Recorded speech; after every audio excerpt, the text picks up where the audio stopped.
I always say that field peas may be one of the most underappreciated ingredients in the world. When you say field peas, people immediately think of only black-eyed peas. But my goodness, there is a world of wonderful heirloom varieties with crazy names like turkey craw, zippers, and purple hull. Today we're going to cook with those babies. Join us for a literal field guide to field peas. We're getting started with an amazing Hoppin John Risotto with a Collard Pesto, and later a fresh field pea and tomato salad with a lemon vinaigrette. We pay a visit to the Utopian Seed Project, where a little experimental farming goes a long way to preserving these peas. Also, we'll meet Jamie Swofford. Jamie's known as the chef's farmer, but he's a pretty darn good cook in his own right. Jamie will show us how to make his delicious Field Pea Succotash. If it grows together, it goes together. I'm Sheri Castle. I write cookbooks, I write for food magazines, I cook, I teach, and I collect stories. And my favorite stories are the ones behind our best-loved home recipes. Is it time to shuck them? It's time to shuck them. Cheers. Oh, that's awesome. I will go out and explore from the ground up the best ingredients that go into some of our most beloved family recipes. It's all about the food, the flavors, and finding the key ingredient.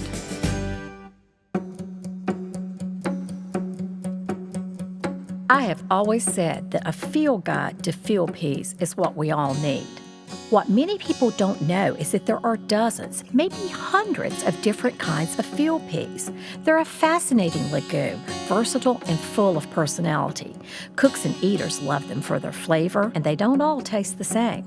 Not all kinds of field peas grow everywhere, but at least one can grow almost anywhere, those perfect little local gems. So it's off to the farm for some Field Pea 101 with my friend, Jamie Swofford. Hello, hello. Hi, Sheri. How are you? I'm doing well. I hope haven't you are. seen you in ages. I hope you're good. I am good. Well, let's talk field peas. Let's talk field peas. Let's go walk a row and talk a little. Jamie is a former chef-turned-farmer who grows the most amazing produce, and he's just as skilled in the kitchen as he is on the farm. Right now, we're in Gastonia, North Carolina. We're about 30 minutes outside of Charlotte and about 30 minutes outside of Shelby. This is Dogwood Meadows Farm. It's a 230-acre property, and we're growing vegetable production on 3/4 of an acre. So let's go look at some field peas. What have you got growing this year? I have one called Hog Brains. I love that. The names on field peas, they sound like they're jokes, like somebody lost a bet. These guys get a little yellowish color on them. Okay. When they're ripe. They have two-tone, I think they call it like orca. Yeah. Yeah, like a whale, like orca. People in the rest of the country, they have never heard of field peas. It's like a secret we're keeping in broad daylight. Yeah. Yeah. They think they come in a can. They think they come in a can, my stars, I know. You know better than most folks the best way to eat these and serve these. So what's your favorite way to fix this variety? Well, nothing is much better than just a pot of peas in their pot liquor, but I do like this time of year to bring a couple things together from the garden in one pan, and I think we'll do a field pea succotash with these. Oh, that sounds great. If it grows together, it goes together, doesn't That's it? right. All right, let's go to the kitchen. Let's do it.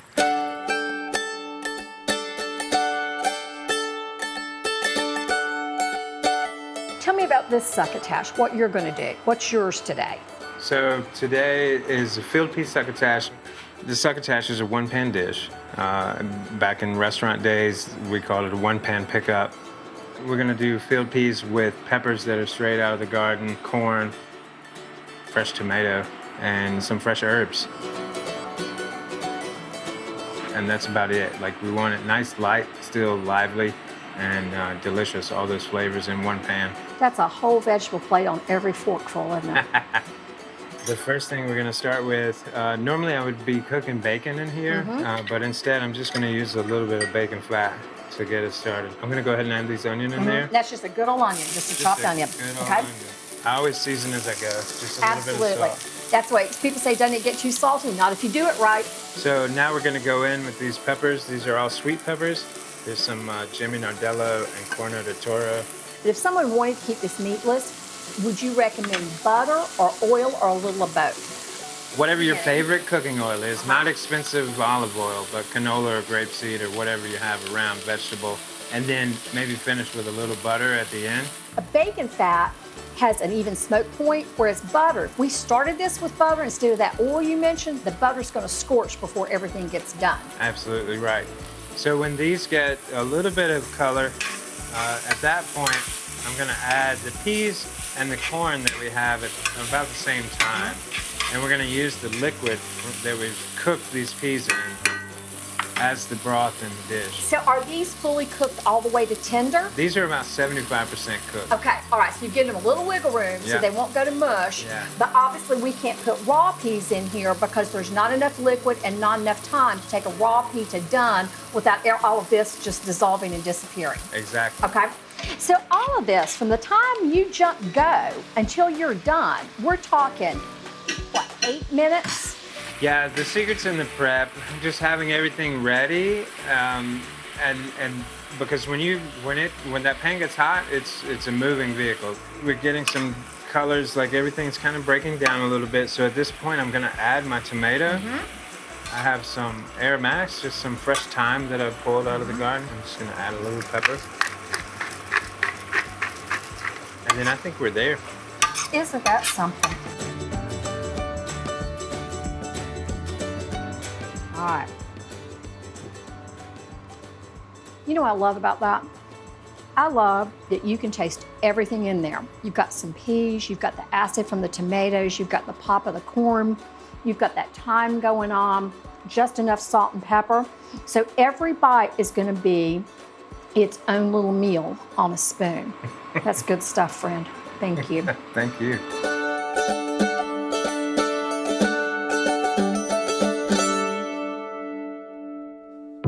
This is my take on classic Hoppin John, made in the form of a risotto that is full of colors and textures and flavors, topped with my one-of-a-kind Collard Pesto that sets off this dish like nobody's business.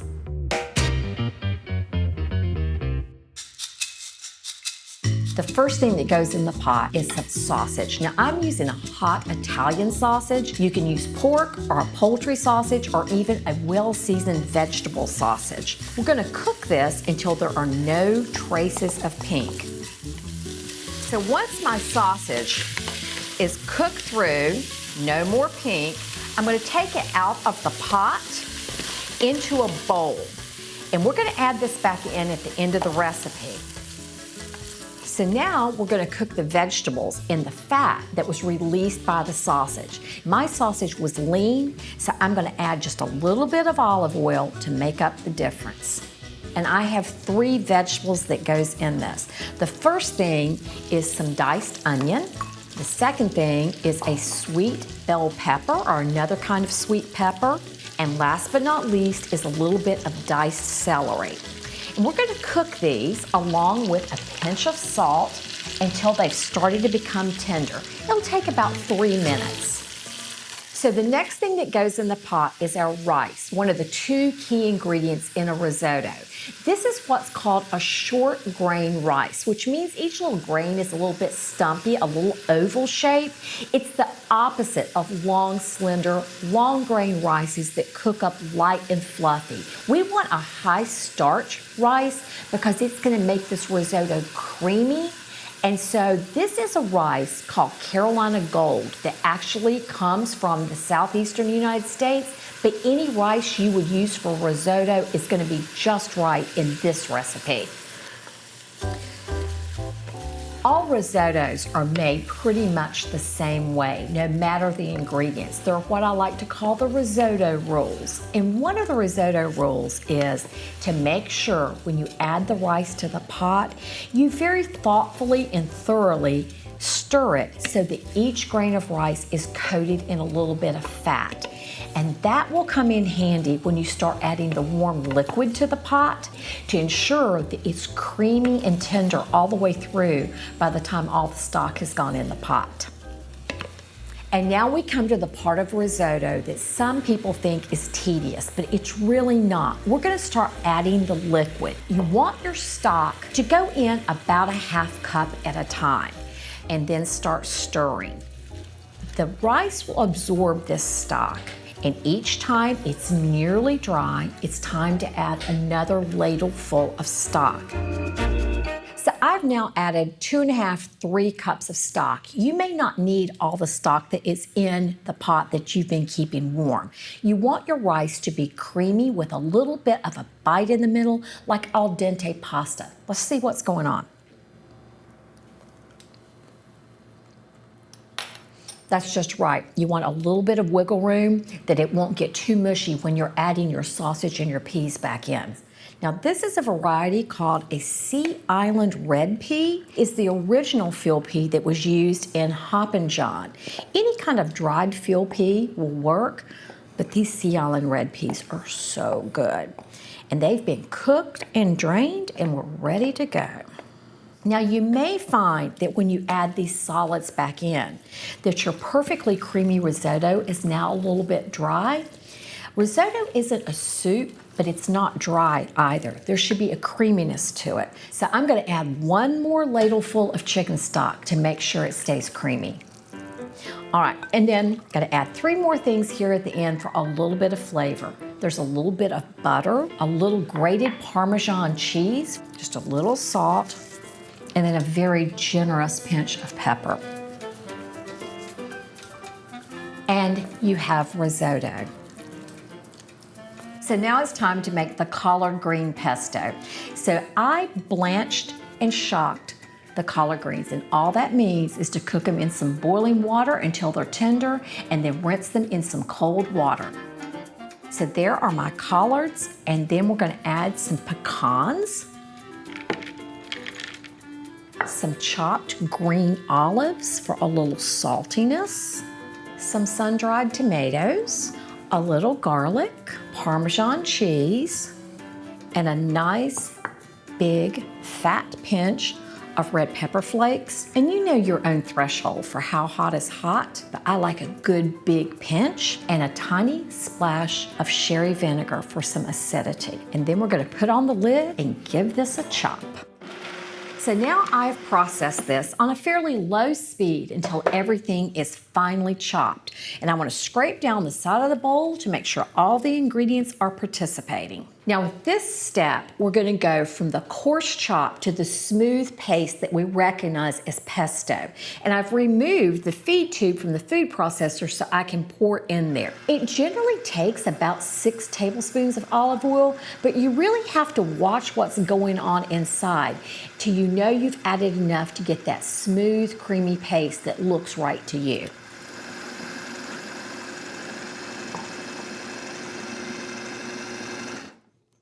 Now, once you think you have enough oil in there, take your spatula and stir it around a bit and make sure. It should be thick enough to hold its shape on the spoon, but not so much that it's gone soupy. So now let's put this all together, a big scoop of our wonderful risotto. Now here's the thing about risotto. You really need a shallow bowl or a plate with a big, deep lip, because risotto looks like a stew, but it's a little bit soupy. And the same thing, you should think maybe you need a fork and then reconsider and use a spoon. And then we're gonna top it with some of our delicious pesto. A little bit more grated Parmesan, and another healthy pinch of red pepper flakes. And friends, there we have it. Hoppin John Risotto with collard green pesto. So let's see what we have going on here. That's so good. It's everything you expect in a risotto, but in ways you wouldn't expect it at all. We have rice, the field peas, the sausage, the pesto on top. It all comes together so that you can taste each of those things separately and together. And that's what makes this recipe a keeper. You're gonna love it.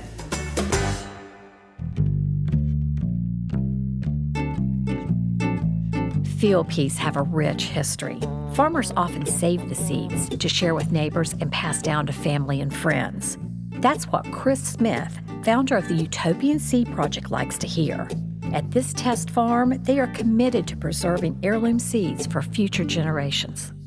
So these are just ones we pulled off the vine this morning. It's a little damp this morning, so the pods are a little bit humid, which isn't ideal for seed saving. And then we've got some that are already drying for seed saving. So the Utopian Seed Project it's kind of like a visionary research project where we're trying to explore varietal and crop diversity to really uplift the food system in Western North Carolina and more broadly across the Southeast.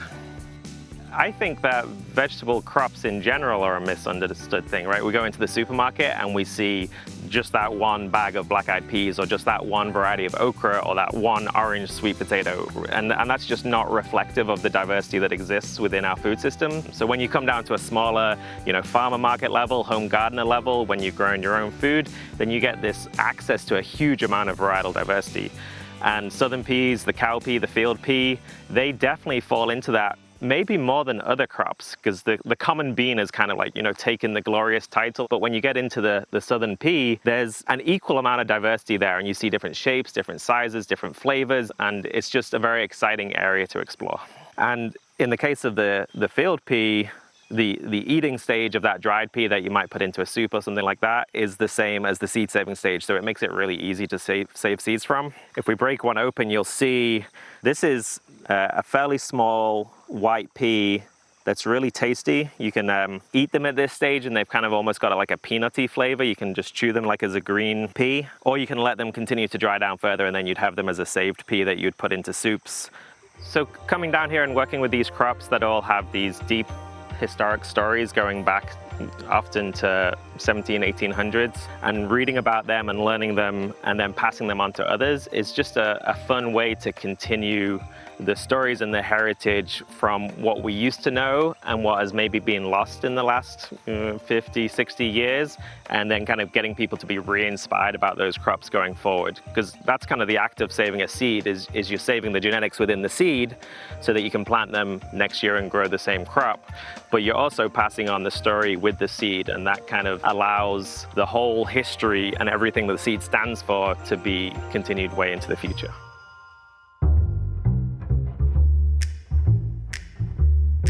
At one time, every town, community, sometimes even within a family farm, people had their own field peas, the ones that were perfectly suited to grow well where they lived and tasted like what they wanted on their table. But within that world of field peas, there are actually categories. There are the ones with eyes, and then there are the Crowder peas, so named because they grow so tightly compacted within their pods, they're actually flat on the ends.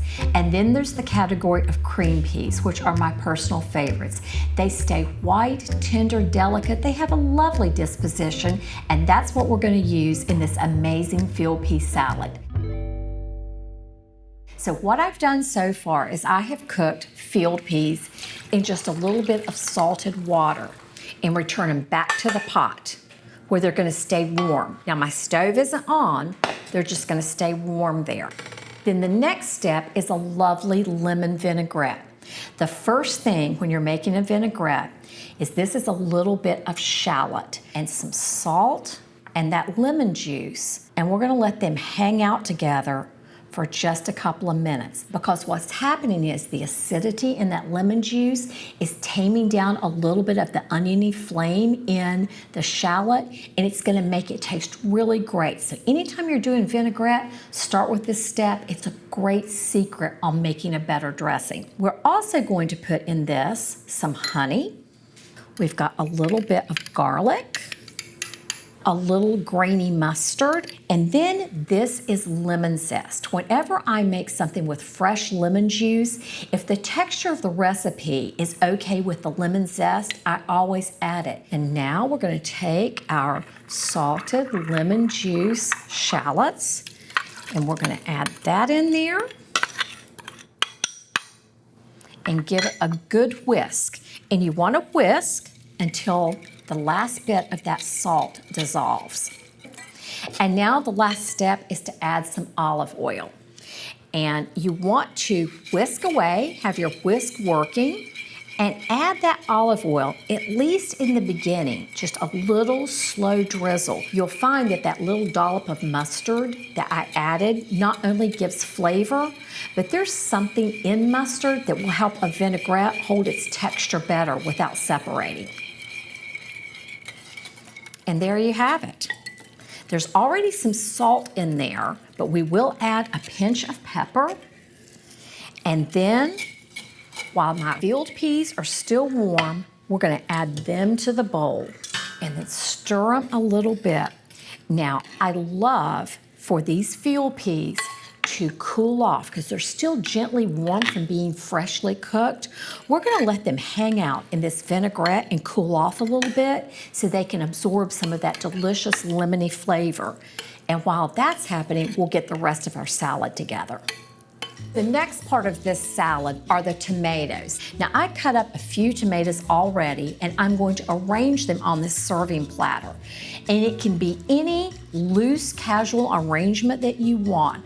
I've got some red ones, I have some yellow ones, and I've got these amazing tomatoes that have the starburst red pattern on the inside. And you'd want to just tuck them together in a little arrangement that's going to be the bed for the field peas. And then, just for looks, let's put one more red slice at the end. Okay, there is a pretty good arrangement of tomatoes. We're gonna go back to our field peas, which have now had a few minutes to cool off in the vinaigrette. And we're gonna go tomato part 2.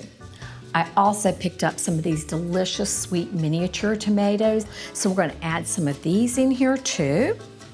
And we're gonna add a little bit of fresh parsley. And then last but not least, we're going to add some fresh basil. Now, you can put the leaves in whole or you can cut them up. I'm gonna do a little bit of both. And now we're gonna give this a stir. And then we're going to spoon this over our sliced tomatoes.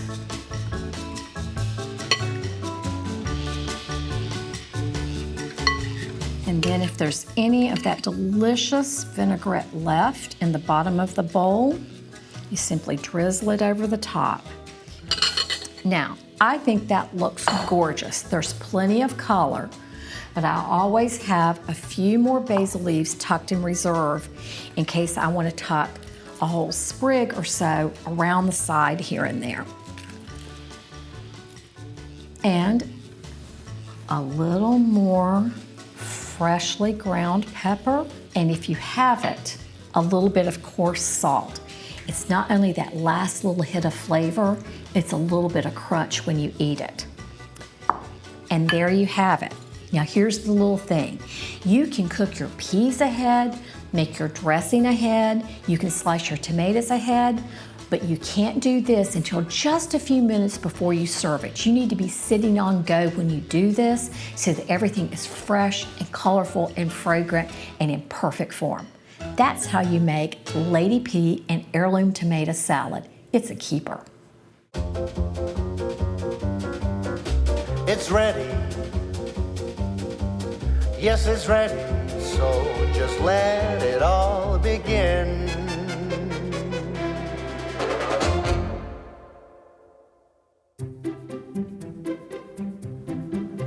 There are lots of peppers in the world, but one of the most familiar and most often used is a good old bell pepper. And this is how I like to cut them up.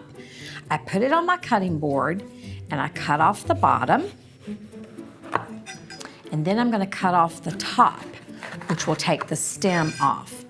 And then I give my pepper a look. And most of them either have 4 pretty clear sides or just 3. This one has 4. So putting this on my cutting board where it won't slide around, I am now going to cut the walls of the pepper out from around the core. And that gives me 1 core piece to compost.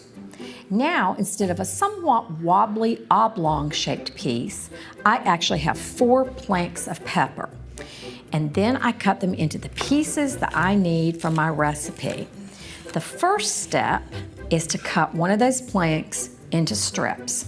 But what if I need diced pepper? All I do is reorganize my little group here and cut down from the top. And with that combination alone, of strips and then back across, you have a beautiful little uniform dice to toss on a salad or add to a recipe.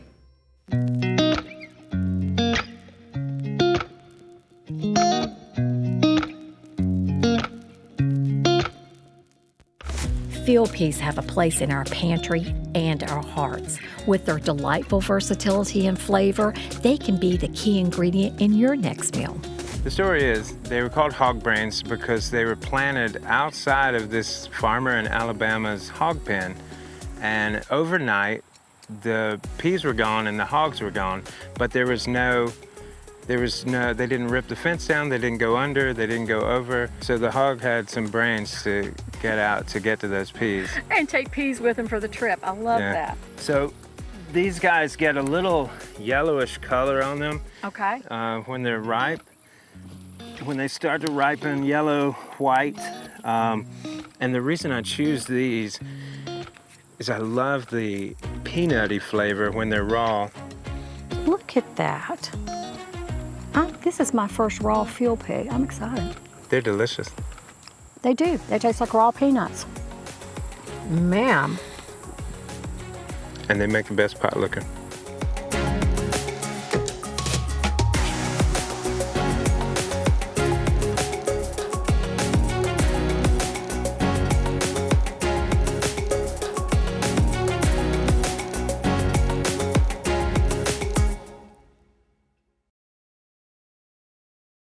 For all the recipes from the show, visit our website. It's where you'll find the key ingredient for a perfect time in the kitchen.